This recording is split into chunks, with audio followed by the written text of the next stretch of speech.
다. 나는 길이요 진리요 생명이다. 나를 통하지 않고서는 아무도 아버지께 갈 수 없다. 알렐루야.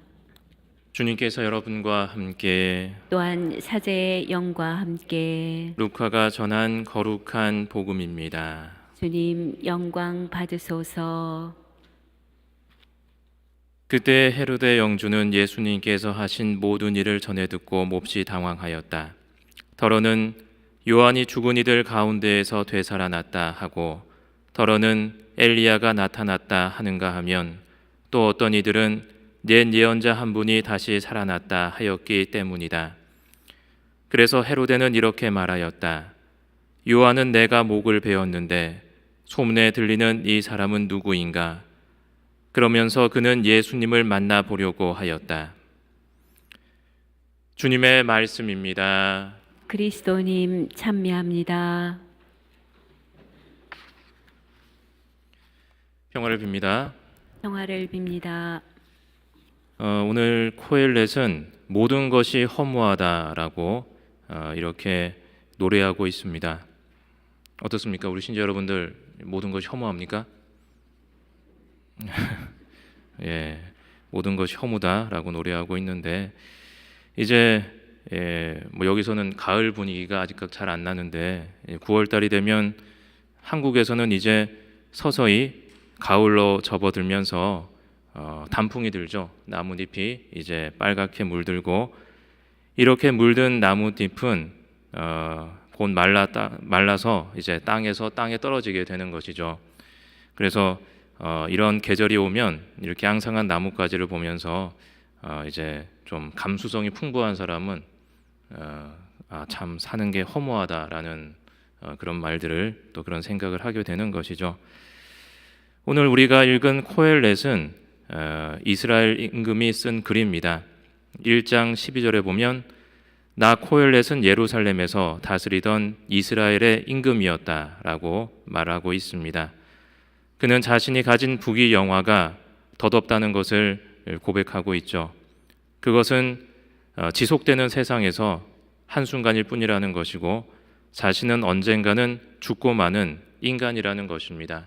그래서 우리가 생각을 하게 되면 우리가 있든 없든 우리가 죽더라도 이 세상은 이렇게 또 돌아가는 것이고, 그래서 참 허무다라고 이야기를 하는데, 임금이 누리던 권력과 부귀 영화가 아무리 대단하더라도 언젠가는 사라지는 것이고, 그가 사라지더라도 아무 일도 없는 것처럼 또 태양은 계속 뜨고 짐을 반복한다는 것이죠.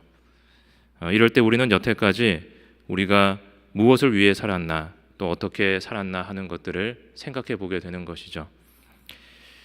그래서 행복이라는 것을 과연 인간이 이루어낼 수 있는 것인가 라는 것을 생각해 보게 되는데, 우리가 행복하다고 말하는 순간 또 이상하게도 우리는 갑자기 허무하다라는 생각이 드는 것이죠.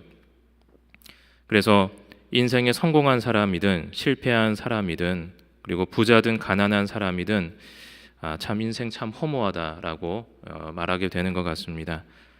그래서 행복이라는 것은 인간이 어떻게 할 수 있는 것이 아니라 바로 하느님의 선물이며, 하느님과 함께하는 바로 지금이 참된 행복이라고 코엘렛의 저자는 이야기를 하고 있는 것이죠.